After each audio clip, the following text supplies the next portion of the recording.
Mendelsohn has been around the world and back, and today lands at Aqueduct for the $750,000 Cigar Mile, looking for his first victory since the UAE Derby in March. He'll be looking over his shoulder for the top Fletcher-trained Coppertown, who tries Grade 1 company for the first time after posting an allowance victory at Keeneland after a year off.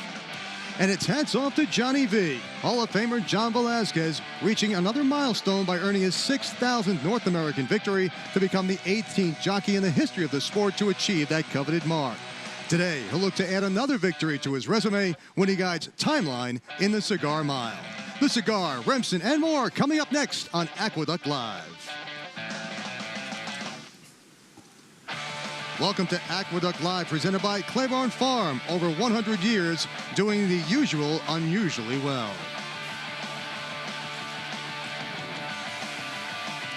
It's a chilly December day at the Big A. Temperatures in the 40s, a pair of big stakes races still to come on today's 10-race card. The Remsen for 2-year-olds will take the stage with Maximus Mischief facing off against Network Effect in just a few minutes as the road to the Kentucky Derby rolls on. And we welcome you to our set live here at Aqueduct Racetrack. I am Mike Kersey, analyst Andy Serling, Anthony Stabile alongside. Gentlemen, we'll have the Remsen to talk about in a moment for the 2-year-olds, but the bigger race and the bigger name maybe right now is Mendelsohn, who takes center stage as the potential favorite going forward in the Cigar Mile. What do you think? No, I agree. It's a great day of racing. They've been running the Remsen for over 100 years, Cigar Mile for about 30. The Cigar Mile has very quickly become one of the most prestigious races in the country, and Mendelsohn's going to try to get that elusive Grade 1 win in the dirt, which is what Coolmore covets for this potential stallion. Yeah, he was on the Stallion roster for 2018, has been taken off since. He's making his 6th transatlantic trip of the year, guys, trying to get that Grade 1. He got one on turf last year in the Breeders' Cup Juvenile Turf on the grass at Del Mar. Looks for that win at that same mile distance, this time on the main track.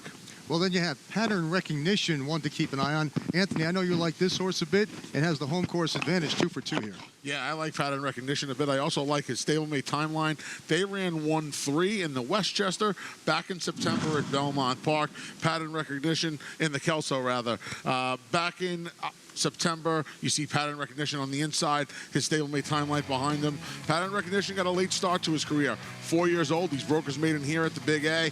Timeline, he was one of the top 3-year-olds in the second half of 2017, the beaten favorite in the Haskell.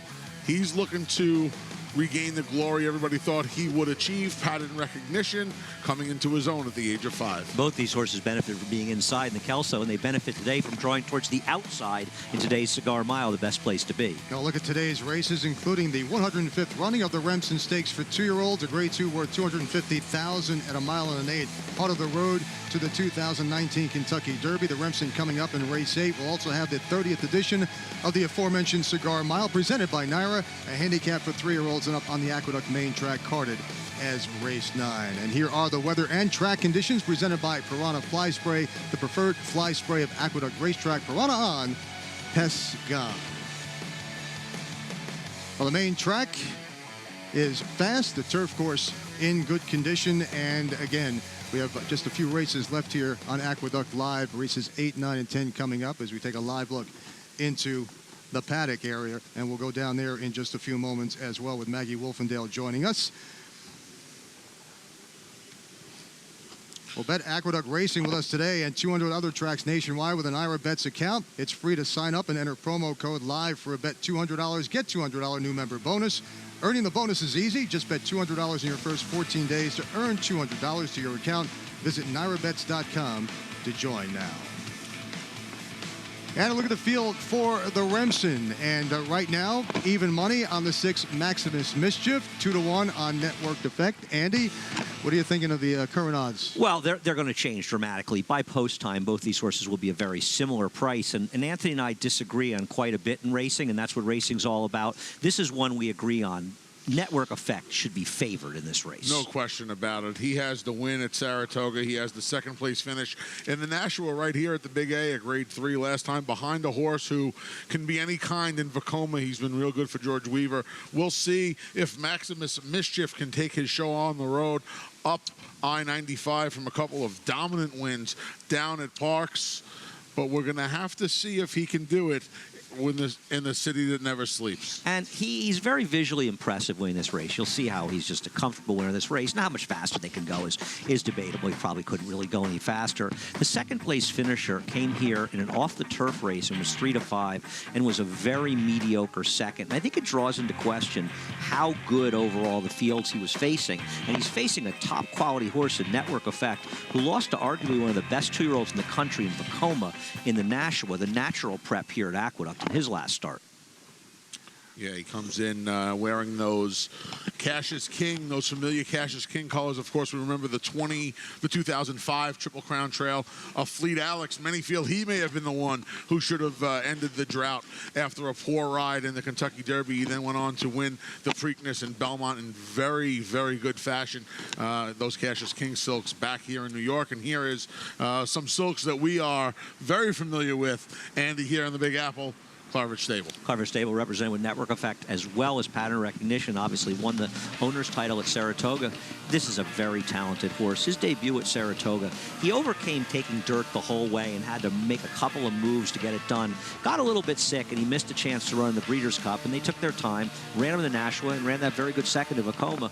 He to me is the horse to beat in here. He has done it in New York and he's done it against a proven good horse. Well, the other member of our team is down in the paddock.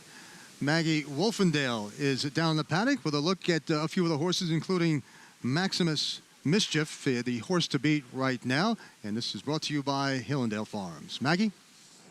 Thanks, Mike. And we'll take a look at Maximus Mischief, and he will be trying to stretch things out off of his last impressive effort, at least from margin of victory is concerned, and time from that 7 to the 2-turn mile and 1/8 here. Now, looking at him physically, he looks like a horse that should have no problem in getting this distance of ground. He's really big and just long, super scopy. I mean, this is a pretty impressive looking 2-year-old. The thing I don't like in regards to him getting this 2-turn mile and 1/8 is that in his 2 starts, he was really into the bridle, and he's very quick away from the stalls. So will he be able to successfully rate and dole out those fractions to get the 9 furlongs? That's what concerns me. But here in the paddock, I can't fault him. He's actually very calm, very quiet. Seems as though his trainer, Butch Reed, has kind of put those miles into him, and he comes into this race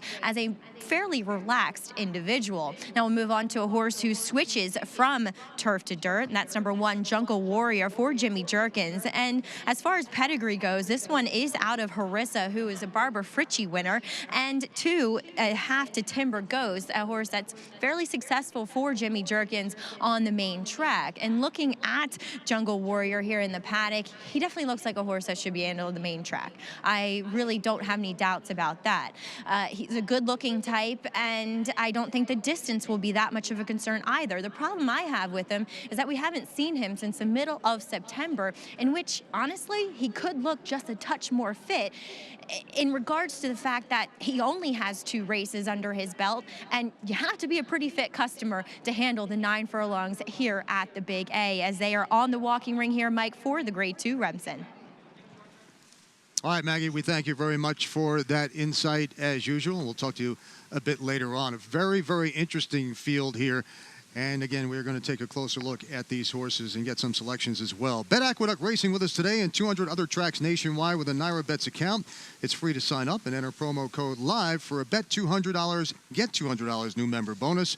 Earning the bonus is easy. Just bet $200 in your first 14 days to earn $200 to your account. Visit NairaBets.com to join now.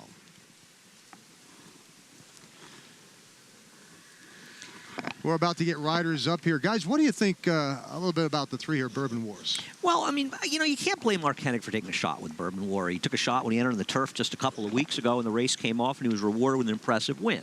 He would obviously have to improve a lot and or hope both the 2 favorites don't show up to win this race. But, you know, a 2nd or 3rd in here would be a great move for him, and you never want to knock him for taking a shot, but he'd have to move forward. Absolutely. His 2nd start in just 3 weeks. I think that might be a good sign when it comes to Mark Hennig wheeling this horse back and taking a shot in this Remsen. Well, the Post Parade brought to you by OCD Pellets. Build stronger bone with their 2-in-1 bone and joint supplement. For more information, visit OCDpellets.com. And there's the 1 Jungle Warrior, Jose Ortiz for Jimmy Jerkins. Has the pedigree to handle the dirt as he tries it for the first time, a wild card. The 2 horse is Chinamato, Luis Reyes, and Jamie Mejia. 12 starts as a 2-year-old. Yeah, his 13th start of the year and way, way, way over his head. Number 3, Bourbon Wars, Irad Ortiz and Mark Henning teaming up. Son of Tappa, we just mentioned, comes back in 17 days after breaking his maiden, a step forward, and he has at least a shot to get a piece. Number 4 is Gladiator King, ridden by Julian Pimentel and another Mejia trainee. Yeah, same connections as the Deuce in here. Wonder if this one just goes to the top of a couple of decent efforts in turf sprints. The 5, one of the favorites, Network Effect. Chad Brown trains, and we'll see if Javier Castellano can ride this one home. Connections won this race a few years ago when they beat Frosted. They'll look to do it again, and he has run well in both his starts. There's the big, good-looking, strapping Maximus Mischief. Frankie Pennington in to ride for Butch Beard. Yeah, Son of Into Mischief comes in 2 sprints to a route. The sprints were really good. The route's going to have to be good as well. And a long shot player, and an intriguing one at that, possibly Tax, trained by Danny Garden and ridden by Manny Franco. Vets Lasix for the first time. Danny certainly does a good job, but this one, too, would have to improve dramatically.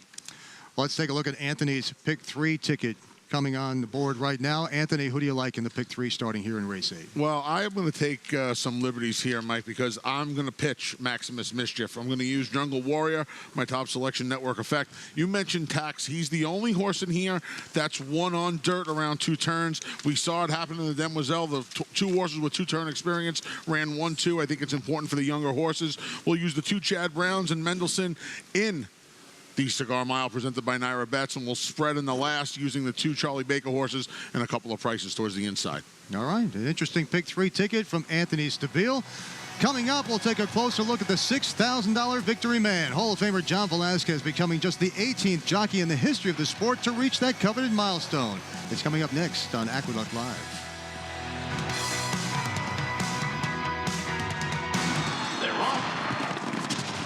Bet the horses anywhere, anytime with Naira Bets. Rushes out of there to take the lead. It's easy on your computer or Naira Bets app. Earn valuable reward points on bets. Play in our exclusive promotions and earn cash rebates. Sign up now. Bet $200 and get $200. Bet any track, anywhere, anytime. NairaBets.com.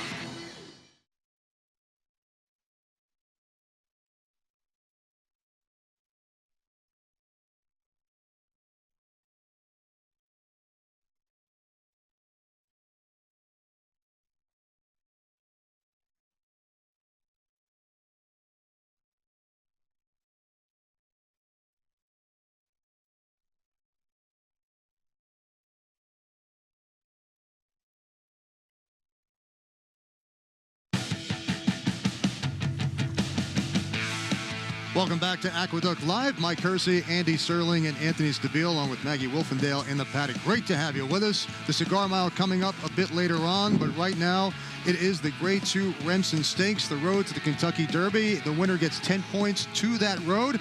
Going to be Maximus Mischief. The 6-horse Frankie Pennington and Butch Beard, a good one here, stepping up after winning his first 2 starts by a combined 14 3/4 lengths at Parks. I don't know. It's a great question. And, you know, I'll be surprised if he's favored, even though he's a big favorite right now by post time. This is the kind of horse that always gets a lot of attention, right? Smarty Jones, a Fleet Alex. Does it mean they're going to be constantly good horses coming out of the Mid-Atlantic where we do see good horses? He has gotten very fast buyer figures in both of his races, but this is an acid test, Anthony. It sure is. And, you know, we talked about this earlier. The 4 Gladiator King, one of 2 hopeless long shots for Jaime Mejia in here. I don't know if Maximus Mischief's as fast as him early on, and now he's going to have to do something he's never done, and that's right off of another horse. Let me just say, Gladiator King actually isn't that bad. I think Chirimondo, but the thing about Gladiator King is he's not going to stop after 3/8 of a mile. He actually is good enough to hang around for a while. That's a question, and we know with Network Effect that he can rate behind horses. Well, the pedigree possibly a question mark for the stretch out for this son of Mark Velazquez out of the Turf Dam Sandy Key Gal. But this $95,000 purchase back in April looks like a bargain right now. We have more on this horse from Maggie in the paddock. Bargain indeed, and a modest pedigree to boot, Mike. As Network Effect, and I see why he only costs, 95,000. Confirmation-wise, he's not the most appeasing to the eye, but he does have that size and physical maturity as of now, as a late 2-year-old, to suggest that he should be very good. Obviously, what he's shown in his previous 2 efforts, he did get a massive warm-up from Javier Castellano. As soon as they pass the wire here is when they can break away from the lead pony, and he 2-minute licked down to the turn, and he moved very nicely. So not as if they're going to be aggressive, but I think that Javier just wanted to make sure he had his mind on his business because he is a fairly laid-back type. Now, Tax comes first off the claim for Danny Gargan, gets Lasix, and I'm not sure that Claiborne is in the business of giving away horses, but Danny Gargan may have claimed a good one here. Very attractive son of Arch. He has that size, scope, and as Anthony pointed out, he's the only winner around 2 turns. Furthermore, he's feeling great. He was on his toes, bright-eyed and bushy-tailed, kicking up his heels as he, accompanied by the lead pony, got the warm-up into him, and I like what I'm seeing from this long shot. I think he could move forward here, Mike. All right, Maggie, thank you. And a good price right now for Danny Gargan at 16-1.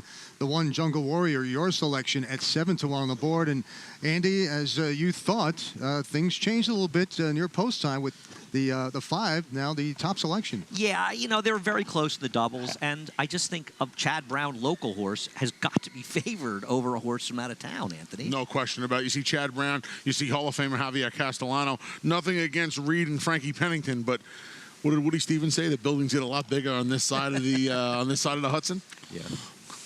Well, congratulations to our good friend and track announcer Frank Miramati, who this week was named the new track announcer at Santa Anita. Andy Serling will catch up with Frank coming up a bit later on in our show. But right now they are loading in for the Grade 2 Remsen Stakes.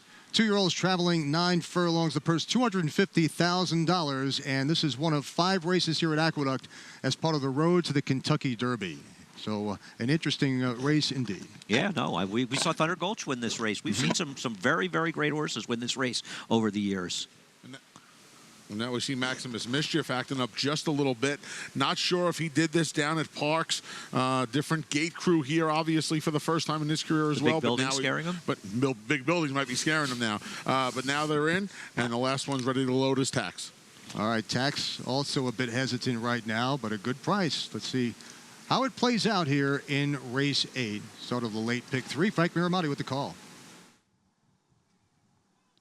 And they're off in the Remsen. Maximus Mischief came out beautifully. Gladiator King is up close.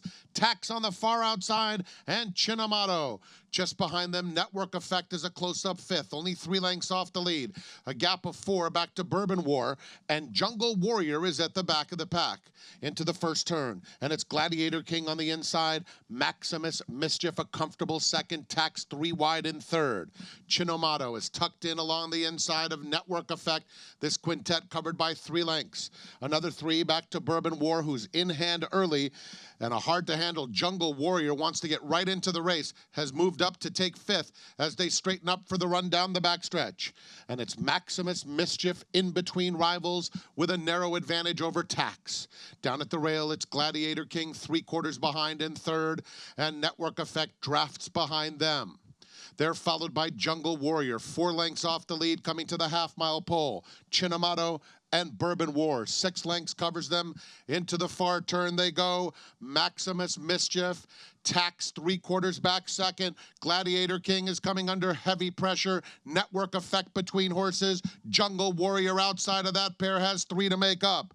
Bourbon War is starting to gather some momentum, has 6 to make up and will be caught wide. Chinamato not being persevered with. They're a 1/4 mile from home. Maximus Mischief. Tax is putting the heat on at the top of the stretch. Maximus Mischief is asked to run now, gets a reminder and opens up a length.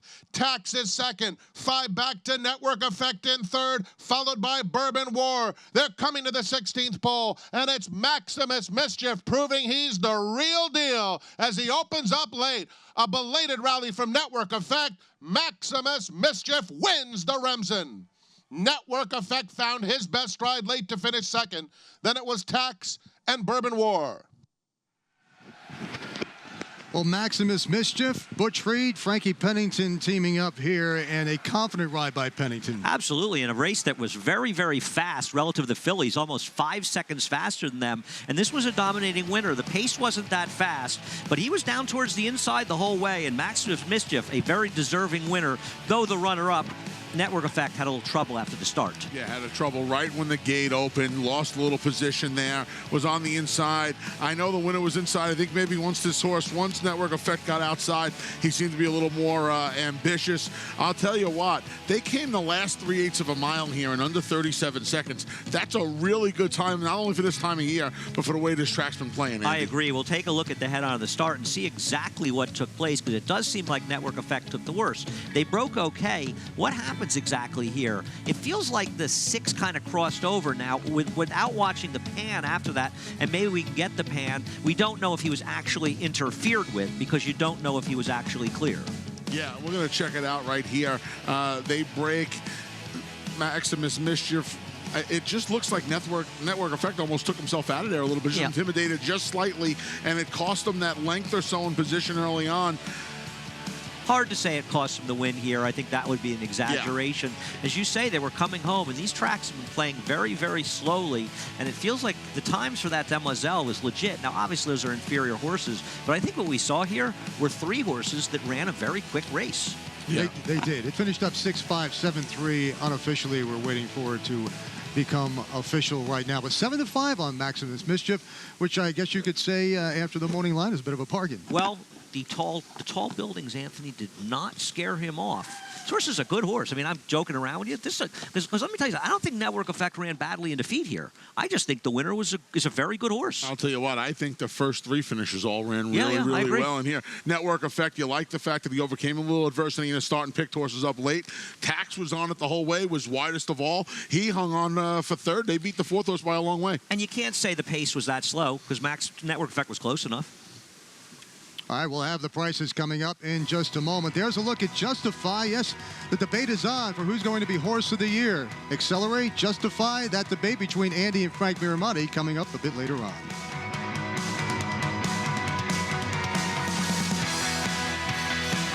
Undefeated graded stakes winner on the track, Algorithms was the nation's #1 sire of 2-year-olds in 2017 by percentage of winners. His top runners include Rich Mommy, winner of the Grade 3 Sugar Swirl, multiple stakes winner and graded stakes performer Recruiting Ready, stakes winner and graded stakes performer Vanish, and recent stakes winners Taylor Spirit and Tracy Racing. In the ring, his 2-year-olds have brought prices up to $300,000. Algorithms, standing at Claiborne Farm.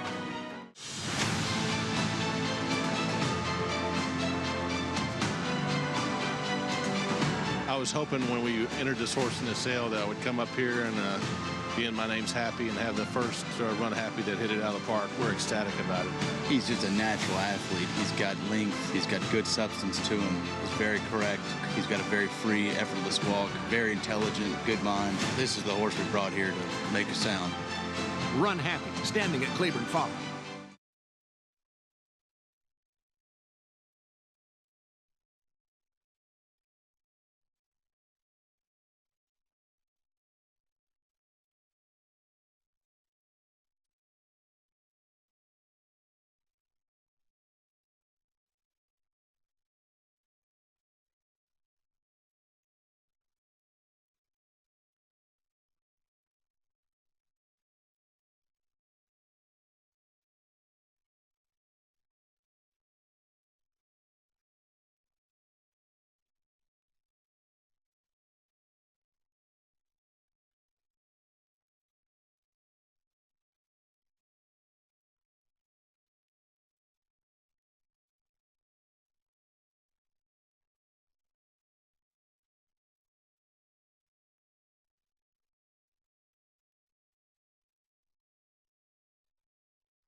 Welcome back to Aqueduct Live.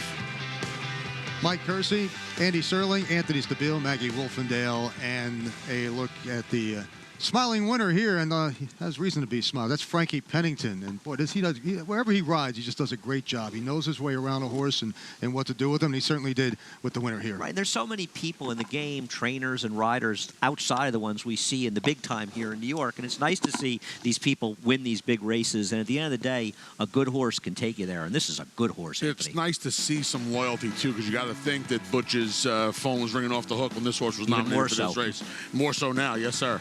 Pennington for Butch Reed and Cash is King Stable and LC Racing. And like you said, they have a good one here. Maximus Mischief, 480, 270, 250 across, 657 the top three. The exacted came back a little over $4. The $1 double, 6.6. The rest of the price is there. Right now, though, let's go down to Maggie and Butch Reed in the winner's circle. Thanks, Mike. And Butch, looking at Maximus Mischief, just a horse that is undefeated in 3 starts and has delivered each and every time with fast cruising speed as well. Absolutely. I mean, he's a very handy horse. And Frankie told me going into the first turn when he pricked his ears and relaxed, he knew he was in good shape. So. And I was going to say, in his last race, he was a little bit keen coming away from the stalls. What did you do for anything in particular heading into this 9-furlong contest to kind of get him to relax? Well, we've trained him. I couldn't have trained him. I was looking at him in the paddock. I don't know how I could have trained him any harder. And then he looked pretty fat to me in the paddock. So, I mean, he's flourishing with all the extra training and putting good long 1.5-mile gallops in him every day. Really helped them, I think. So that's for sure. And jubilant ownership group and Cash is King, they know success. Now, where do you go with this horse? Is he on the Triple Crown Trail? Well, it's a little early to say that, but we're going to wrap him in bubble wrap probably and send him down to Florida. He'll be on the next trip down there. So. Well, Butch, congratulations. Big win here in the Remsen. Thank you very much. Really appreciate it. All right, guys. All right, Maggie, looks like the real deal there. And there's Frankie Pennington. He's a good guy and a class act, and I've had a chance to talk to him in the winner's circle in different areas throughout the years, and I'm sure he's going to enjoy in this ride and this what could be a shot at the Derby next year. No, he should. I mean, that's what it's all about, right? The excitement of having the opportunity to participate in the big races. And right now, this horse is on the list of maybe the top 10 horses easily heading towards the Kentucky Derby. And he's got himself 10 points on the road to the Kentucky Derby as well, as this is one of the 5 points races, like Mike mentioned, here at the Big A this winter into the spring. And there's a look at the late Pick 5 follow along. Total pool over $123,000. You had $3 in the first race, but a little value in the second leg. Race 7, $11 with Adonis Creed upsetting the field. And here in race 8, Maximus Mischief. Well, yesterday, Hall of Famer John Velazquez certainly knows his way around the winner's circle. Reached another milestone yesterday, getting his 6,000th victory. We caught up to him to talk about that and more. I guess 6,000 is a big number. I mean, I never dreamed that I was going to get this close. At the beginning of my career, when I came here and everybody thought that I was George Velazquez's son. And it's like, are you George Velazquez's son? It's like, no, unfortunately, I'm not. But, you know, I am a fan of him. I wish I could do half what he did in his career. And very happy with how my career has gone so far. Where he's going to take me in the future, I don't know.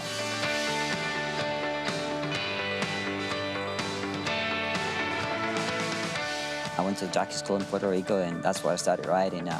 Came from nothing, we're very poor, and I met Angel in Puerto Rico. My agent in Puerto Rico is a very good friend of Angel, and I would say that was the connection right there from the start. So I came here to New York, just being a boat boy, and Angel became my agent in 1998. We're still going strong. The winner of the 136 Travers Stakes. What a quality filly. And it is Sister Curly. Oh, the classy point of entry would not be denied. Flanks the front, sticks his neck out. He wanted to win today. Unleashing a final furious rally. Flawless ride by Johnny Velazquez. For me, getting the opportunity to win the Belmont is incredible. You know, one of the greatest feelings you can have. When Roxas Riches stumbled at the gate, I thought that was it. I mean, the race is over. You know, just she stumbled pretty badly.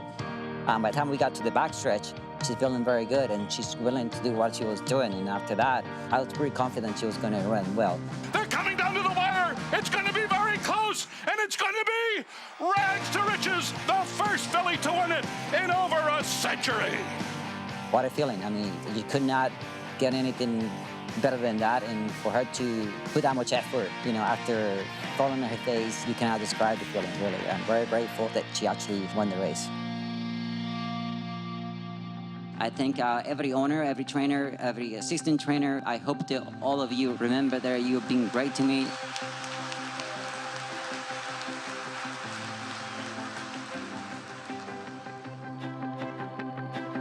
Winning the Kentucky Derby was incredible. You know, and you're lucky enough to win it twice. Those are things that you dream. Animal Kingdom and John Velazquez to win the Derby! And the dream comes true. Always dreaming has won the Kentucky Derby! Definitely one of the things that you look forward to, and hopefully, I don't know, maybe we'll get another couple chances before I retire.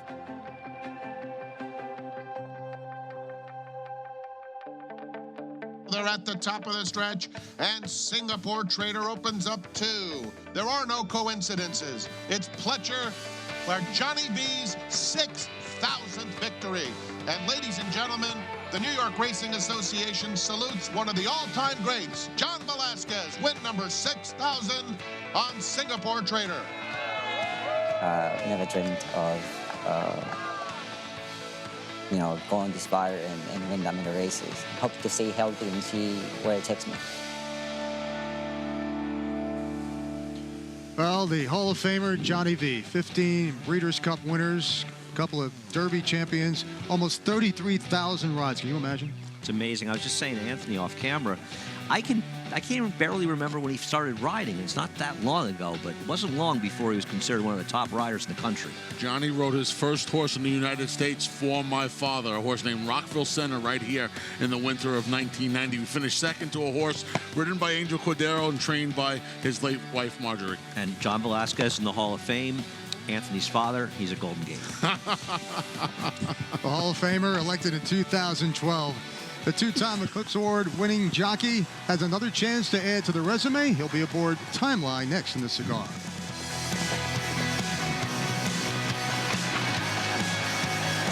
Eclipse champion Blaine is having a breakout year in 2018. Among the nation's leading sires of stakes horses, his recent top runners include Marley's Freedom, winner of the Grade 1 Ballerina Stakes at Saratoga, plus Grade 1 winner Fault, graded stakes winners Maraud, Beyond Blame, and Miss Kentucky. And with yearlings bringing up to $500,000, this three-time Grade 1 winning champion offers breeders an opportunity with outstanding value. Blaine, standing at Claiborne Farm. They're off. Bet the horses anywhere, anytime with Naira Bets. Brunches out of there to take the lead. It's easy on your computer or Naira Bets app. Earn valuable reward points on bets. Play in our exclusive promotions and earn cash rebates. Oh, gonna turn with a link to the half lead. Sign up now. Bet $200 and get $200. Bet any track, anywhere, anytime. NairaBets.com.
coming down to the 16th pole. Catholic Boy is pulling away.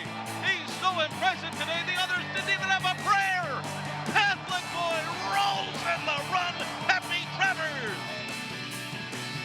Well, back in August, Mendelssohn finished second to Catholic Boy in the Travers before following that with a third-place finish in the Jockey Club Gold Cup, a fifth-place effort in the Breeders' Cup Classic. After that, this afternoon, the son of Scat Daddy aims for his fifth career win in the $750,000 Cigar Mile right here on Aqueduct Live. But there you see the horse that he couldn't beat.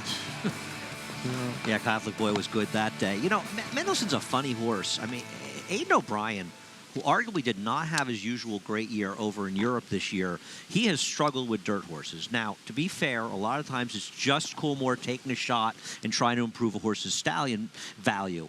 But Mendelssohn has hit the board for him, but he has not won a dirt race in this country in over 5 years, Anthony. And overall in this country this year, Aidan O'Brien 1 for 28. The only win was with that Athena in our Belmont Oaks Invitational back in July at Big Sandy on the turf. Yeah, he's coming back over his sixth transatlantic trip. Rail draw. They're asking you to take even money. And there you see the odds board. The Cigar Mile presented by Naira Bets, a grade 1, the purse of $750,000. That is coming up next in race 9. Mendelssohn, even money on the board, down from the 2-1 Morning Lion. And Coppertown, who we've yet to talk about, but Will, is sitting at 5-2, guys. Yeah, it seems like they're betting 2 horses only, right? I mean, a little bit of a third horse with Sunny Ridge, but after that, that's it. Yeah, it's and we're looking at the other board, and it says it's 6-5 and 9-5 between the one Mendelssohn. And I gotta say, and Anthony, you were saying it to me, the rail draw for Mendelssohn, especially because he has to be going his other speed, he could be really, really detrimental to his chances.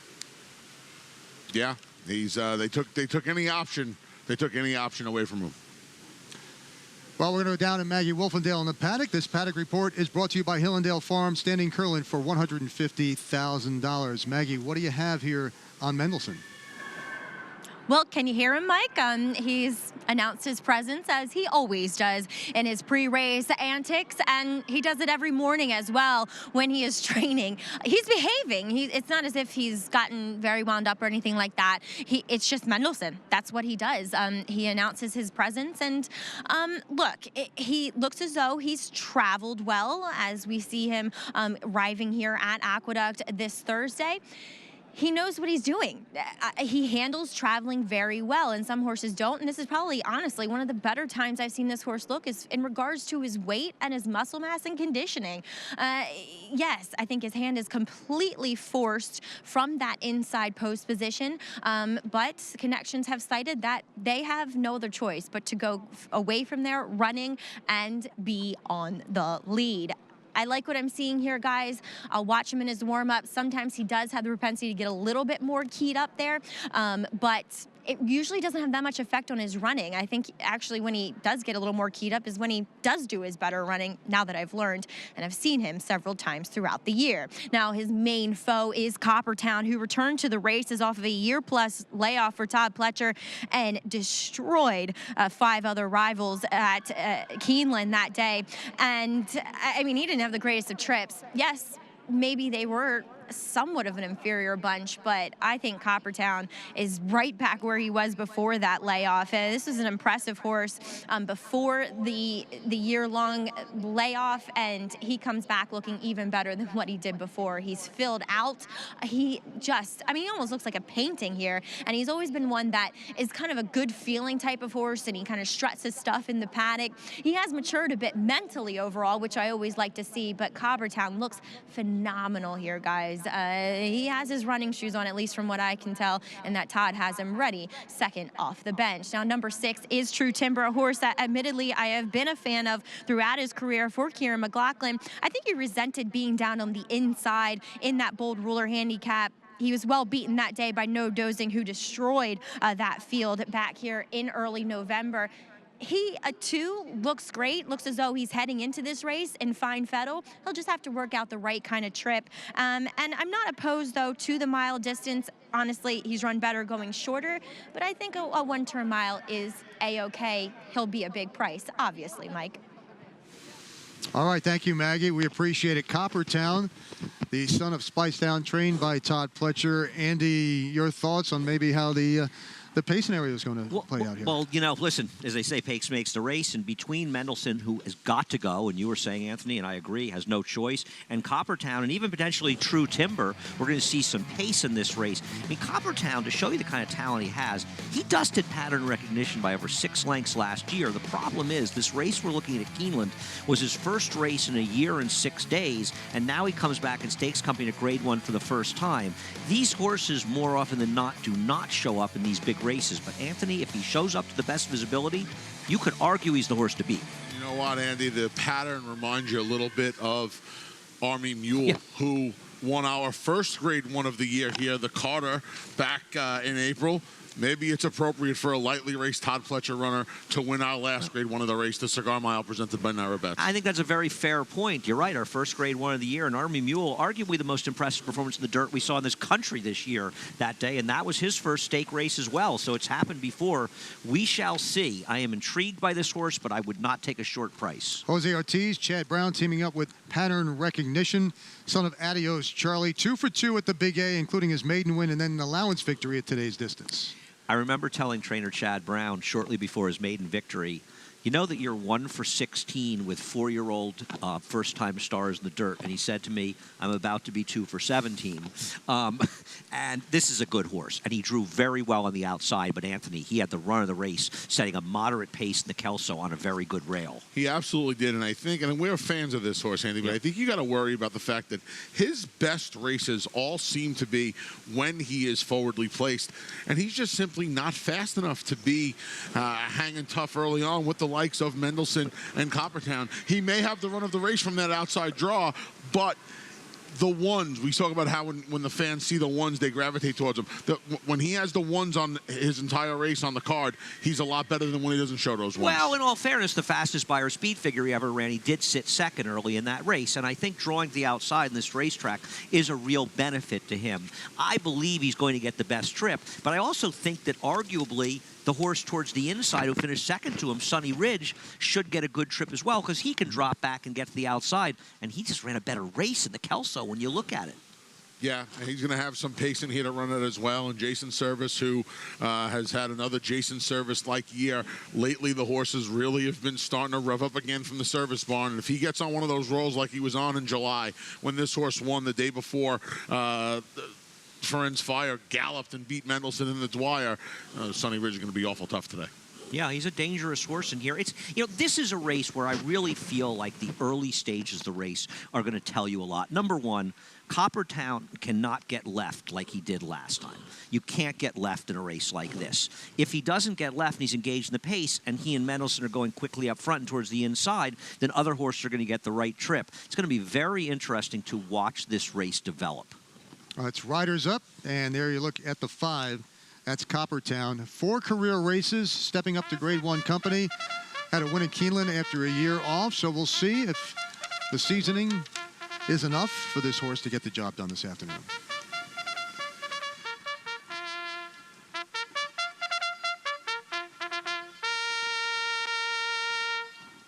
And here's the post parade for the Cigar Mile, $750,000 on the line. Mendelssohn leads the way at 3-2. Ryan Moore on board. Now he's looking to get that elusive Grade 1 in the dirt, but he has been good while not winning so far in this year. Number 2, Sunny Ridge, Irad Ortiz Jr. for Jason Service. He should love the quick pace in here that should develop. He's the only one really getting bet besides his 2 favorites at 5-1. The 3-horse, pat on the back, 17-1. Dylan Davis has the call for Jeremiah Englehart. Last time this New York bred ran a flat 1-turn mile, he lost by a nose to Diversify, who came back to win the Whitney. Stan the Man, 39-1. Eric Consell for John Terranova. Roger, 2-race win streak against Lesser. He's never missed the board in 7 starts at the Big A. Javier Castellano aboard the 5, Coppertown. He is the wild card. Lightly raced, had a big gap, but he is talented. Joe Bravo has the assignment aboard True Timber for Kira McLaughlin. Long way behind the winner and the Bold Ruler. Will need to successfully stretch out. The 7 is Timeline. John Velazquez looking for another winner. Chad Brown trains. My man, the Big A, likes him a lot more than I do. He's 1-2 for Chad Brown, who's always been a little better with moisture in the track. And the other one is the 8, Pattern Recognition, the other Brown trainee, Jose Ortiz. Comes off the Kelso win. We'll need to have a stalk and pounce trick today. A little quiet on the board at 9-1. Well, the Cigar Mile is just around the corner, and the question is, can the lightly raced Coppertown win in his first attempt at graded stakes? The answer is coming up as Aqueduct Live rolls on. Pushes back to the outside. Exaggerator down to the 16th pole, but Exaggerator has turned the tables. He has won the Preakness. Phoenix has won the Travers over American Flag. Irish War Cry has won the Wood Memorial. Good Magic's gonna win his first race, and he's gonna do it in the Breeders' Cup Juvenile.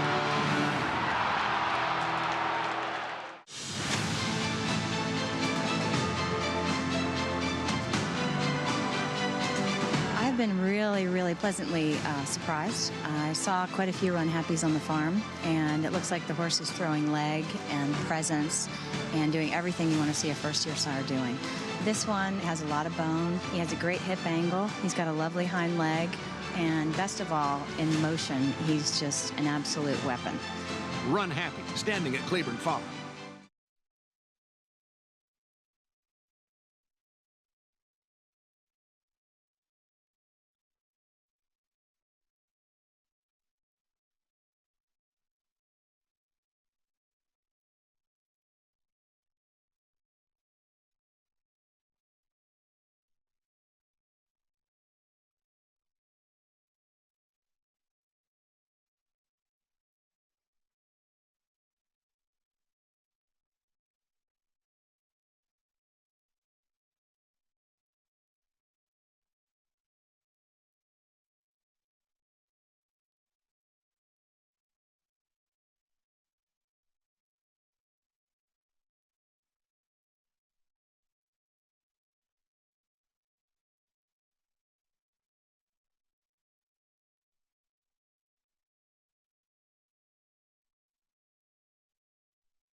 Cigar coming to mid-stretch with a 5-length lead. Devil is due second, American Chance, and then Punchline on the far outside. They're coming down to the final 16th, and Cigar running a monstrous race today to win the Naira Mile. And he did it decisively. The legendary Tom Durkin with the call. It was just his second race for trainer Bill Mott, but the future Hall of Famer Cigar captured that Naira Mile by a convincing 7 lengths. And you take a look at his amazing numbers, just $185 short of $10 million. It's a tough beat for the $10 million there. Simon Bray with hair leading the back of the paddock as well. 1940 that day, Anthony. Yeah, 1940. I was in his foaling stall a few months ago at Country Life Farm. All right, there's Timeline, and I know you guys like this one a little bit. Well, I do, Mike. I think, yeah, the better-looking one. I think this horse is going to get a good outside stalking trip in here. I think he wants to be outside horses, and he thinks he had a good trip. In theory, he did. I don't think he likes running inside horses. He's stacked outside now. I think Johnny V's going to fit him like a glove. I love the price at 15 to 1. All right, they're headed to the gate. Maggie, final thoughts on the Cigar Mile? Guys, in regards to warm-ups, really liked what I saw from pattern recognition. Now, his fastest races have come at a mile, but boy, he does not look like a miler at all. He's much more of a sprinting type, but I'll go with his form, and I love the way that he moved here for trainer Chad Brown and Jose Ortiz. And then number 1, Mendelssohn. I mean, he's holding, well, I just said he was about to hold firm as the favorite, but Coppertown just switched to that.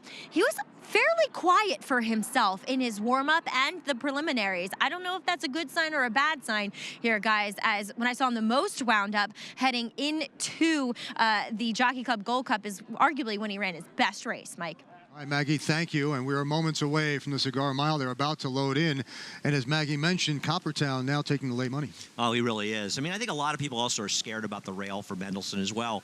And listen, Coppertown feels to me like he's either going to run very well or very poorly in this race. And I'm interested to see if he can break cleanly. Well, there's a look at the 8. Ready to go in. That's pattern recognition. $750,000 on the line, the Cigar Mile. And they're are off in the Cigar Mile. Pattern recognition began well. So did Mendelson. And Sunny Ridge is in between them. True Timber up close through the early stages. As they get to the main track, Pattern recognition will be the leader. Pat on the back now hustled up into second. True Timber is third. And Mendelson is fourth, only 2 lengths off the lead. Sunny Ridge is fifth. Coppertown is racing about 6 lengths off the pace. The 2 trailers are Stand the Man and Timeline is at the back. They zipped an opening quarter in 22 and 4/5 seconds, and Pattern Recognition takes the initiative and leads it by 1.5 lengths. Pat on the back second, and Mendelson is right there along the inside third. Then comes True Timber fourth, coming to the half-mile pole. Sunny Ridge is next. Stand the Man between horses. Coppertown gets a shove to get closer through a half in 45 and 3, and at the back remains Timeline. Around the far turn, Pattern Recognition has been there every step of the way.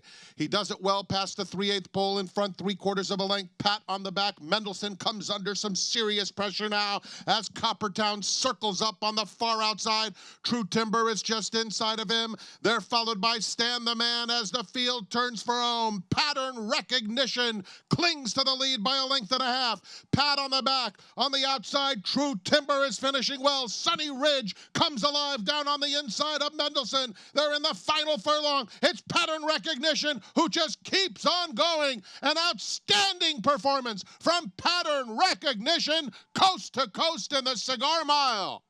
True Timber was second. Sunny Ridge finished third, and Mendelson wins the photo for fourth. The running time, 1 minute 34.98 seconds. Unofficially 8-6-2-1. Pattern Recognition gets the job done. This was a very impressive performance. He wasn't far off the inside.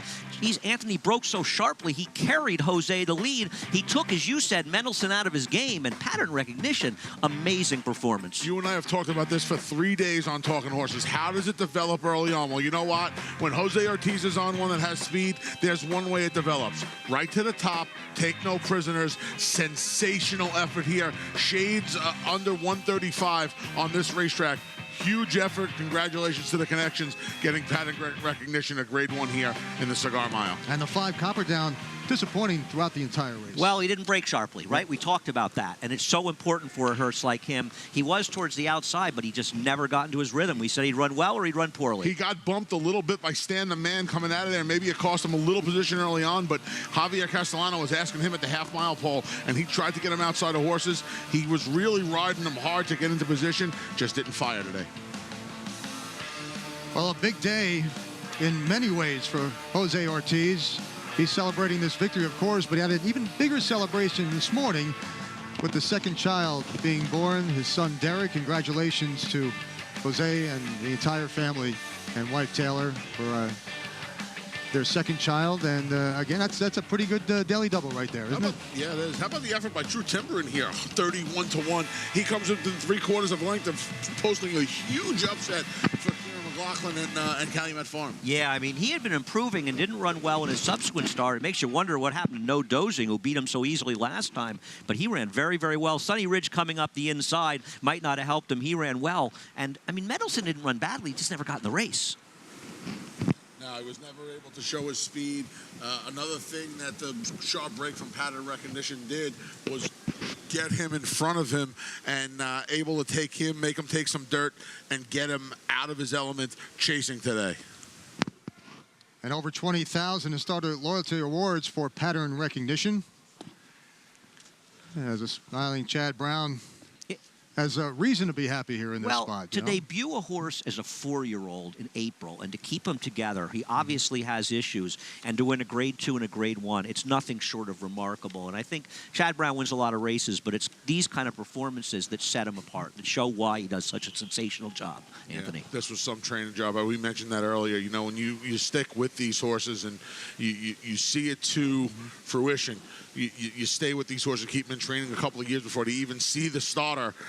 Just an amazing job in being able to keep them together and get them to the top of the mountain.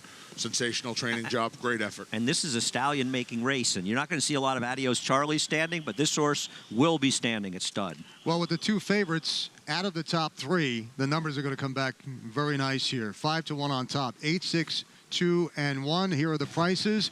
If you have it, you have to be happy with 31 to 1 second. $12.80 on top, $23.80 in the play spot for Joe Bravo. Sunny Ridge wraps it up. The exacta for $1 comes back at 108. The 50-cent trifecta, $274.75. Pattern recognition gets it done. The happy winner's circle. Have much more coming up, including race 10 right here on Aqueduct Live.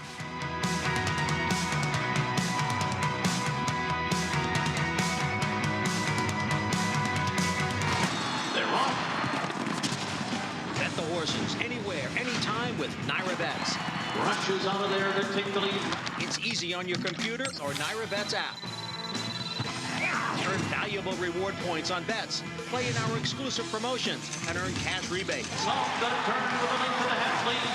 Sign up now. Bet $200 and get $200. Bet any track, anywhere, anytime. NairaBets.com.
The 30th running of the Cigar Mile presented by Naira Bets goes to pattern recognition. Jose Ortiz and Chad Brown teaming up here with this 5-year-old son of Adios Charlie. Let's go down now to the winner's circle.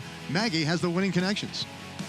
And a lot of reasons to be happy here in the winner's circle, especially for this guy to my left, Jose Ortiz, winning the Cigar Mile aboard pattern recognition. But first and foremost, I want to congratulate you and your wife, Taylor, on the birth of your son, Derek. Thank you. I appreciate it. And you just told me your head's spinning. You've been up since 4:30 this morning, born this morning. But, boy, you had your head on straight as far as pattern recognition was concerned. You got a flyer out of the gate as well. Yeah, he broke really well. I think when he get the lead, his heart get bigger. So I didn't think it twice. I put him out there, even with the outside position, which is benefit if a couple more horses got speed in you inside so you can sit. But I didn't think it twice. I went straight to the rail and took the lead. I think his heart get bigger when he's there, and he didn't make me look bad. He did not, that's for sure, Jose. Congratulations in both aspects of your day today. And Chad, what a training feat with pattern recognition. I mean, never started until he was 4, and now he's a grade 1 winner. Yeah, well, a lot of teamwork. My staff's done an incredible job with this horse. Obviously, he's had some soundness issues along the way, and want to thank the owners as well, Seth Claremont and Bill Lawrence. It would have been easy to give up on this horse, but they gave me the time and my team the time to always rest the horse and do the right thing by him. And ultimately, he showed the talent that we thought he had when we bought him, it seems like forever ago, as a 2-year-old. And really a great moment for this horse right now. He deserves it. And a horse that primarily has run in kind of lesser distances, but his best and fastest efforts have come at a mile. Yeah, you know, Maggie, because he's had so many interruptions in his schedule, I was always trying to bridge him to a longer race off a sprint, and it was just hard to get there because he'd always have a setback. And finally, he's gotten very sound, and I could train him consistently and get him out to that mile distance, where his father was very effective as well. And this horse is a rare horse. You know, he's got that speed and he can carry it, and I'm very proud of the judgment Jose used today to just go to lead. I left it up to him, and the fractions concerned me a touch, but this horse showed his heart. He was very impressive. Congratulations with pattern recognition today in the Cigar Mile. Thank you. All right, guys, he was on his game today as we will throw it up to Andy Serling, who's accompanied by a special guest. Our track announcer, Frank Miramati, will only be with us for a couple more weeks. Thanks a lot, Maggie. Very happy to be joined by our special guest, track announcer Frank Miramati. And Frank, there is nothing better for us than a good debate and argument. And this year, there's a bit of a debate about Horse of the Year. Triple Crown winner Justify, Breeders' Cup Classic winner Accelerate. I don't think it would really be a topic, actually, if it was a case that American Pharoah didn't win the Triple Crown 3 years ago. First of all, let me acknowledge Accelerate. One of my most popular tweets this year was congratulating John Sadler on an amazing campaign for Accelerate and his diversity in going from a sprinting trainer as a young man to a classic trainer in Accelerate. He had a tremendous accomplishment throughout the year. He had a brilliant campaign, but I think you have to just look at the comparison. And when it comes onto paper, black and white, you're talking about the only undefeated Triple Crown winner ever in Justify. The Apollo curse of 1882 put behind him a campaign that was beyond remarkable. And to me, you know, from going from 7 furlongs to 1.25 miles, brilliant performances, many blowout victories, fast track, sloppy track, for a young horse to do everything that he did. I think we have to respect the true tradition of what the Triple Crown is. And I believe at the end, when the voters look at this, they won't be able to vote any other way other than to Justify. I love a good debate in racing, and that's what racing is all about. And absolutely, you can make an argument, I think, for both horses. Accelerate, to me, had a true Horse of the Year campaign, and that he ran the entire year. And something we don't see a lot of horses do. I mean, he basically made his first start of the year at the end of 2017, and he maintained terrific form throughout the year. He won all the big races out in California. His only loss was to another Breeders' Cup winner in City of Light, and he was a devastatingly easy winner of the Breeders' Cup Classic. So he did everything you should do. And in a normal year, he would be a runaway winner of the Horse of the Year. Obviously, he has a real competition when it comes to Justify, the Triple Crown winner. But I think if you have Horse of the Year, I don't think you ever want to just concede it to another horse. And I think that Accelerate should be rewarded for running all year long. But I still think it's a dogfight. I believe this way. I actually think that in today's day and age, I think we've lost a lot of patience, and I think we've also gotten into society, particularly with social media, where it's what have you done for me lately? And I get the excitement immediately following the Breeders' Cup. Believe me, I was excited for John Sadler and for the Horonis family and for Accelerate, who's an absolute monster. But here's a question you have to ask yourself. And I asked actually 2 of the most well-known morning line makers in the game. Who would be the favorite if these 2 horses squared off at the top of their game? It was a resounding answer in both cases. The answer would be Justify. And let's think about what American Pharoah did when he had the opportunity to get freshened and have a meeting in the Breeders' Cup Classic. He put on one of the greatest shows ever. We'll never know. I'm as disappointed as you are that he had the unfortunate situation of not being able to run again after the Triple Crown. But I don't think it was anything other than he just unfortunately got hurt and he just couldn't be there. I think what's important to bring out of this discussion is Frank is doing an enormous amount of sucking up to California trainers. The Bob Baffert horse, telling everybody how great John Sadler is. I get a feeling you could be heading out to California soon. And of course, the big news this week in racing, Frank has been named the new announcer at Santa Anita. Our loss is their gain. Congratulations. And I know a dream job for you, Frank. Andy, you've been a very good friend to me, and you've been someone that's been very supportive of me, and I certainly appreciate the New York Racing Association and this chance as a track announcer. We basically are hoping for one thing, to be able to call the best possible races. I have no doubt in my mind that the appointment in calling the races last winter and this winter at Aqueduct helped me, and I'm so grateful to everyone who has supported me. Thank you from the bottom of my heart. Well, Frank, I think I speak for a lot of people. I'll be paying a lot more attention to California racing. Frank, thanks so much. Best of luck. We're going to take a quick break, but we'll be back to cover some other stakes run earlier today, the Go for Wand and the Demoiselle.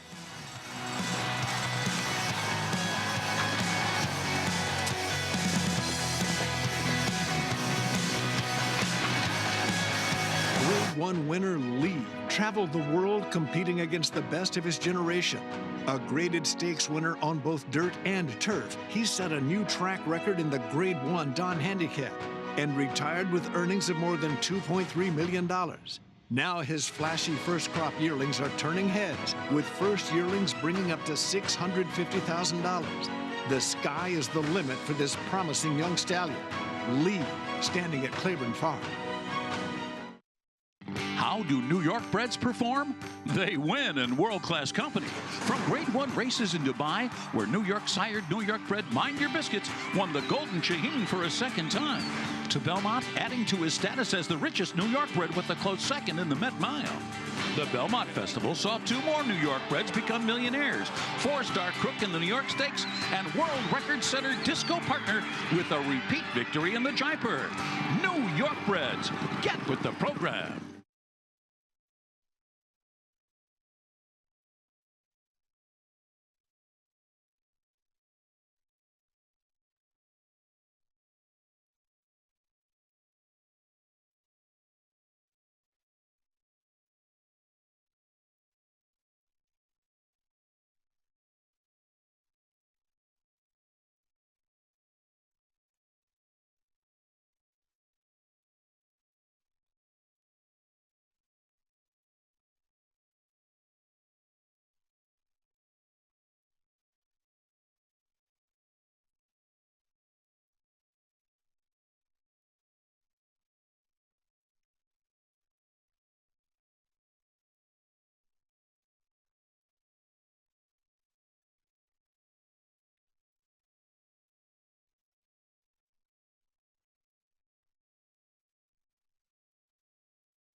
Earlier in the week, the New York Racing Association announced the completion of a new residential building designed and constructed to serve the backstretch community at Belmont Park, providing space for 100 residents.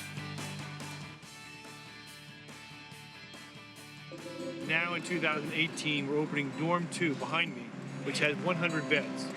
Most of the rooms have 2 beds and a separate bath for each room, and it really is a great facility.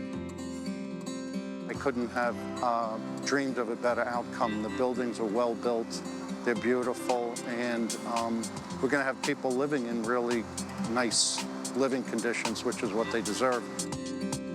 I'm very proud of the men and women within our organization and our subcontractors that help make this possible.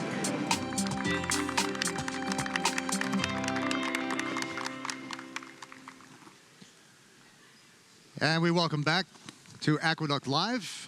Mike Kersey, Andy Sterling, Anthony Stabile, Maggie Wolfendale. We get ready for race 10. It's a state-bred event, 6.5 furlongs versus 86,000 3-year-olds and up 66,000. We'll check that. I don't want to give it away an extra 20,000, at least right now anyway. Well, I mean, you can if you want. You are a guest here. If you want to give a little money away, we appreciate it. The 11, Quest for Fire, is looking to get the money here. 3-1 on the board right now. You know that Anthony had never heard of the movie Quest for Fire. I was a little disappointed in that. This is a horse that's not run since March. His one start here was devastatingly good. Now, whether or not he can run back to it's the question. Anthony, he was good that day. Yeah, this was many, many moons ago, though, Andy. And, yeah, he was in front, moderate pace. There's some fast horses in here today. We'll see how he returns from Manny Franco and Charlie Baker, who has another one in here right to the inside of Quest for Fire, Smoking Platinum. And it's funny, you know, you look at him and you look at a horse like Pattern Recognition. This horse debuted almost the same point in his career that a Pattern Recognition did, and like Pattern Recognition, ran a very, very fast race in doing it. So it is possible these horses with issues, as they get older, can do very good things. Whether or not he can come back, though, remains to be seen. And a look at the 10 Smoking Platinum. Again, Charlie Baker with a pair of very good runners in here. One at 7-2, one at 3-1. What do you think about the 10 horse, Anthony? Yeah, you know, he seemed to just hang a little bit on the money last time out, but they didn't go all that fast up front. I think they're destined to go a little faster today. It could help his cause. This is a horse, Mike, who last year had an awful lot of speed against the state breds in the maiden ranks, tried the funny side. The speed seemed to go away when he came back from the October to October layoff, almost a year. We'll see if a fast pace can help him with his new 1-1 closer style. Yeah, you know, we'll see. I agree with Anthony. I don't know why he was so close last time. He's a horse I'm a little on the fence with. Let me ask you a question, Anthony. Would you agree that today is a very important race for him? He needs to run well in here. Not necessarily win, but he needs to run well. Yeah, he needs to run better than he's running his first 2 starts off the break, because even though he broke his maiden 2 starts back, that was against just 3 rivals. Good trip. He should have gotten the money last. Yeah, he worked on a good trip in a 4-horse field. Real surprise, right? But we'll see if a man like Luzzy can get him in the winner's circle today. He's taking some money at 7-2. Well, he's got some talent, but I'm not convinced. We're 8 minutes out to race 10, the final race of the day here on Aqueduct Live. A $200 bonus can be yours to bet any track, anywhere, anytime, including the finale from Aqueduct with a Naira Bets account. Getting started is easy, and be sure to enter promo code LIVE to earn that $200 bonus when you bet $200 in 14 days. Visit NairaBets.com for details. Well, this paddock report is brought to you by Hillendale Farm, standing curling for $150,000. Let's go down to Maggie Wolfendale with more on today's 10th. Thank you, Mike. And we'll start off by talking about the long layoff that we see Quest for Fire coming back off of. And he blew a field away back in February in his debut as a 4-year-old. Now, he was very quick away from the stalls, and he's kind of that anomaly type of horse in which he doesn't look like he'd be quick at all. He's very long, lanky, not much of an engine behind him, but he is. We've seen it. And he comes back here, he looks as though he has not been away for as long as he has. He looks as though he ran last month. Extremely fit here for Charlie Baker, and I like his demeanor. He's got his mind on business. He's not expending any other energy, though. He's just very focused, nicely on the bridle, and strong as well. So all things pointing to a good return for number 11, Quest for Fire. We'll see if he can remain undefeated in his second start. Next, we'll check in with the horse who, well, if something goes wrong at the start for Quest for Fire, number 5, Wrong Ben, will be looking for that lead. He does feel a little bit on the cheaper side, and he's tried this condition before unsuccessfully, but he likes the kind of $16,000 to $20,000 claiming ranks. But again, as he always does, he looks fantastic here for Mark Hennig, and he will capitalize on things if they go wrong at the start for Quest for Fire, and he could be the leader, the early speed in here, and it might play into his favor. Now, number 6 is Suas, who will be looking for things to, I don't know, maybe come apart. We'll see. But he's a horse that in the past I've seen act up pretty badly. But then again, that's when he's run his better races, at least as far as the preliminaries are concerned here in the paddock. And today he was very calm, but he's focused. And I like what I see from him. He comes back here for Rudy Rodriguez, whose horses seem to be running well, Mike. All right, Maggie, thank you. We appreciate the insight for race number 10, and we'll talk more about it. We are 6 minutes away from race number 10.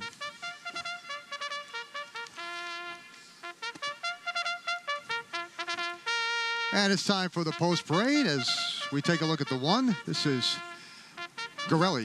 Away 5 months, a long shot.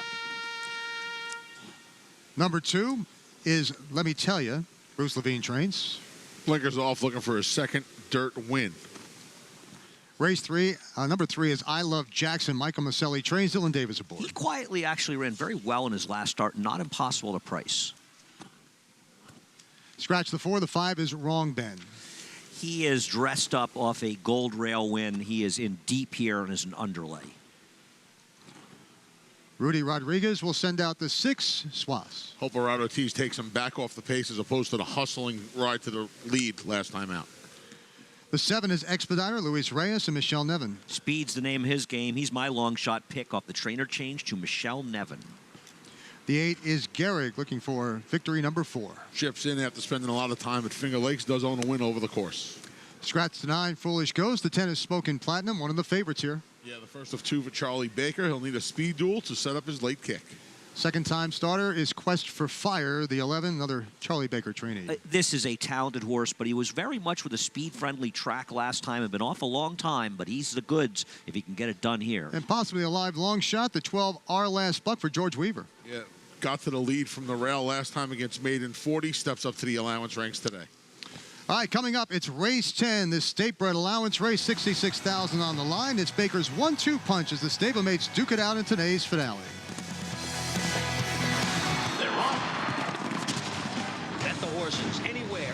anytime with Naira Bets.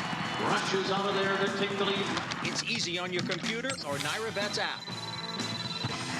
Earn valuable reward points on bets. Play in our exclusive promotions and earn cash rebates. Sign up now. Bet $200 and get $200. Bet any track, anywhere, anytime. NairaBets.com. Kentucky Derby winner Orb. On the track, his runners have scored on both dirt and turf, including multiple stakes winner Autumn Warrior, stakes performers Scrapper and Malocchio, and Sipacan Harbor, winner of the Grade 1 Spinaway Stakes at Saratoga. In the sales ring, his 2-year-olds have fetched prices up to $1.25 million and multiple yearlings up to $1 million. Classic winner, classic pedigree, or standing at Claiborne Farm.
Aqueduct Live is brought to you in part by Run Happy. The sensational champion sprinter of 2015 raced medication-free, and his first crop of weanlings are selling for an average of $150,000.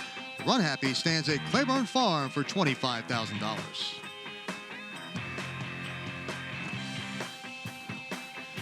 And we remind you, play with Naira Bets this December to earn a 3% rebate on all your bets on Aqueduct Racing. That's 3% back on all your bets at the Big A. Winning and losing bets qualified. Current and new customers are eligible. Visit NairaBets.com for details. Just a minute away from race 10, the finale here on Aqueduct Live. Great to be with you this afternoon as we wrap things up. The sun going down. And the 6-horse is one to keep an eye on here in this race. That is Swas with Arad Ortiz Jr. for Rudy Rodriguez. Yeah, they took him out of his element last time, hustled him to the lead in a slow-paced race. I think the plan today is to take him back off the pace, let some of the faster horses set the early fractions, and let him make his one run.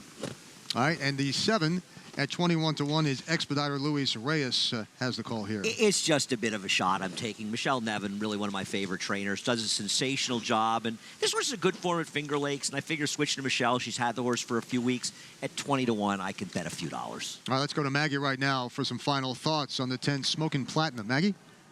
Thank you, Mike. And Smokin' Platinum is a horse who's third off a layoff, and usually that's kind of a cycle I'd like to see. And Smokin' Platinum, always kind of a heavier type of 2-year-old, has really transformed into just a much more streamlined type of horse, and I appreciate that. He looks good here. I don't know if he looks as good as some of the others at bigger prices, and I really think that his stablemate in Quest for Fire is the one to beat as he holds firm at 7-5 as horses are loading. Mike? All right, Maggie, thank you. And the one loads in. That is Gorelli. There's the 8. Gehrig looking for career win number 4. Quest for Fire is sitting on the board at now 6-5, taking the late action. It'll be interesting to see what happens. I'm just fascinated to see what a horse like Quest for Fire does. And I think you're supposed to sort of play against these horses at short prices off of the long layoffs. But he's obviously a very talented horse. And he's got a horse, if he runs well here, this is a good horse, has the potential to be a stakes quality runner. You know what's funny? You almost have a little look at maybe how he's going to run Smokin' Platinum return. That was a trainer change, but he didn't run for a year. And we'll see how he does. Quest for Fame does off the Quest for Fire does off the similar layoff. That's the 12, Our Last Buck. Gary Consell in the irons, trying to hold on and get this horse settled down and into the gate. Yeah, he's got his hands full with this one. This is a much tougher field than he beat in off the turf race as well. Let's go out to Frank Miramati for the call of race 10, the finale on Aqueduct Live. They're off. A very even beginning. Wrong Ben is going straight out to battle for the early lead.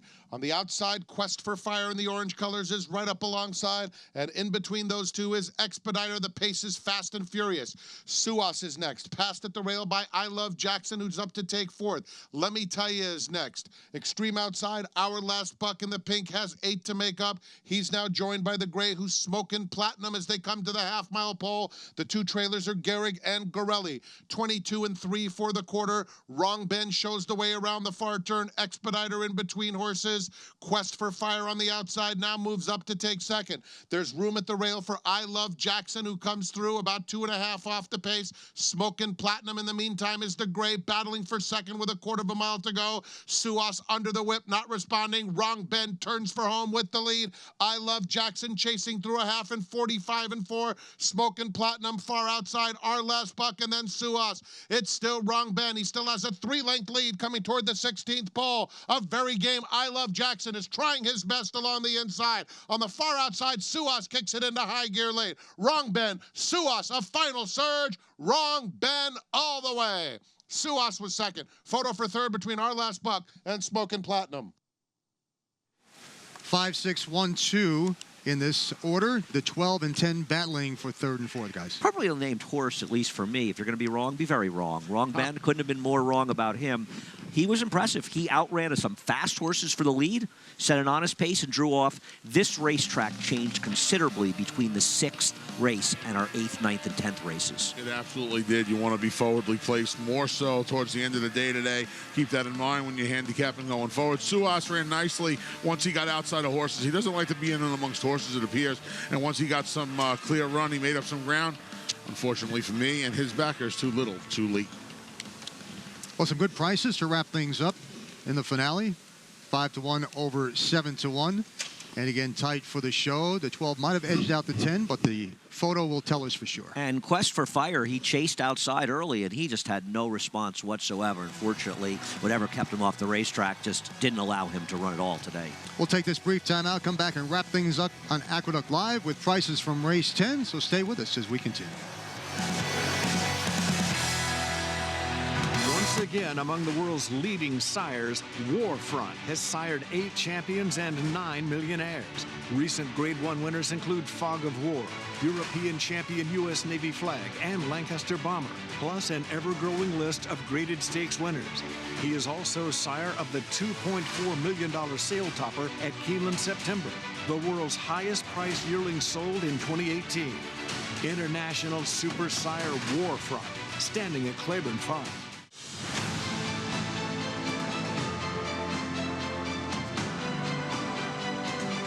I was hoping when we entered this horse in the sale that I would come up here and being my name's Happy and have the first run Happy that hit it out of the park. We're ecstatic about it. He's just a natural athlete. He's got length. He's got good substance to him. He's very correct. He's got a very free, effortless walk. Very intelligent, good mind. This is the horse we brought here to make a sound. Run Happy, standing at Claiborne Farm.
Can't complain about the price in the race 10 finale. $13.60 to win. Wrong bend back to the winner's circle.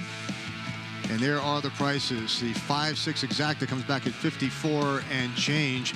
And the trifecta for 50 cents, $3.96. I couldn't have had this trifecta if I was allowed to bet every combination. The pick six, a little over $9,000. Good payout. And the two-day NYRA bets. carryover. And how about the NYRA bets late pick 5 here, guys? $891.75. So hopefully a lot of people cashing out there. Well, right now, let's go down to Maggie. And she has the winning trainer, Mark Hennig, who has 2 today. Maggie?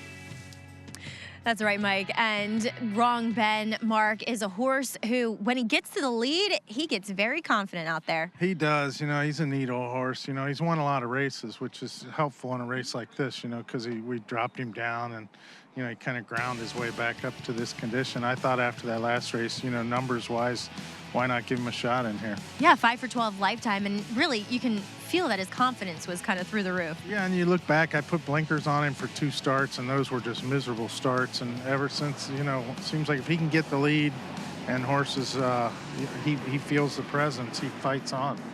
And also, a horse that we saw earlier this year on our shows, My Miss Lily, winning the Gazelle, back in training with you and her and everyone else going to Florida, but are you excited to have her back in the barn, and what could we see from her? Yeah, I was down there this week for a couple days, and she came in on Thursday.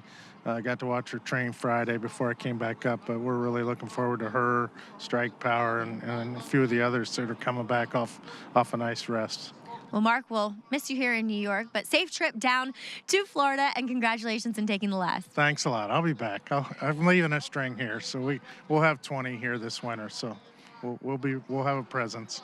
We like to hear that. 20 is a good number, Mark. Safe travels, and Mike, we'll send it back up to you. All right, Maggie, thank you very much. Mark Hennig, he does a great job. He does. And one of the things about Mark, we like a lot of things about Mark, terrific guy. He does stay here. He's one of the few guys who goes to Florida, but he does come back and visit us at Aqueduct. It was a great day of racing. I mean, I think there's so much good racing in New York throughout the year. Able to run a few turf races today, but we saw the Demoiselle. The track changed a lot, so the slow time doesn't bother me that much. Saw Marley's Freedom, a horse who failed the Breeders' Cup but won her Ballerina, and of course 2 excellent races later today. Yeah, and this is positive spirit. We preach about, I do at least, the 2-turn experience. She had it at Keeneland. She broke her maiden at Churchill. This was a powerful performance here. She's daylight ahead of the 2nd and 3rd place finishers. Yeah, who could be in it for a tag later this week. But I'll tell you something, all kidding aside, this horse is 3/4 to Always Dreaming, won the Kentucky Derby. She is worth a lot of money after this win. And good to see Manny Franco get it wins on the big dates. He's really taken that step into the upper echelon this year, in my opinion. And look at that price, $24.40 at 11-1. Well, also, it was the 79th running of the Go for Wanda, $250,000 Grade 3 handicap for fillies and mares 3 and up. The horse to beat was the one Marley's Freedom and Mike Smith. And she got it done. She gutted it out. She ran well. A very, very impressive performance for the 2nd place finisher, who might have been in the longest shot on the board in this race. But Marley's Freedom, she bounced back off a very disappointing effort in the Breeders' Cup. And when NYRA decided to move these races from last weekend to this weekend, the hope was to get some Breeders' Cup horses. And here you go. You got Marley's Freedom, who got beat the longest half length in the history of horse racing in the filly and mare sprint. She comes back. She ships across the country and stretches out successfully in our Go for Wanda. And a little over $3 for the return. The exacta 1-7 came back $11 with the 9-1 play. Come Dancing finishing in the 2nd spot. Well, there are a couple of guys to talk about that certainly are well deserving of a big award. The Ortiz brothers, they're still battling out. They were doing it growing up, and they're doing it on the racetrack, guys. Yeah. Amazing. These guys are just incredible. Jose won the Eclipse Award last year, and he and Irad are probably neck and neck to win it this year, maybe with Mike Smith, the only other with a chance. I think Irad gets this year, and I believe he deserves it. And here's Jose. Congratulations, Jose and Taylor, on the birth of Derek today. Eskimo Kisses, big win in the Alabama. Good old channel maker. Made some money this day. Jose, one of the best in the business. I don't think there's anybody better on the front end. And kind of not a bad day for Jose. He had a kid, and he won a Grade 1. His brother was wearing the Klarovich Silks in this one, but Jose won the Grade 1 for the Klarovich stable today. Yeah, but they're 2 of the best to do it. All right, we'll see how that plays out as the year comes to an end. Well, there's a look at Maximus Mischief, the son of Into Mischief, ridden by Frankie Pennington for Butch Reed getting the job done in the Remsen Stakes. The Cigar Mile going to Pattern Recognition and Jose Ortiz and Chad Brown. On behalf of our entire team, I'm Mike Kersey. Thanks so much for watching Aqueduct Live, and we look to see you again next time. Good night, everybody.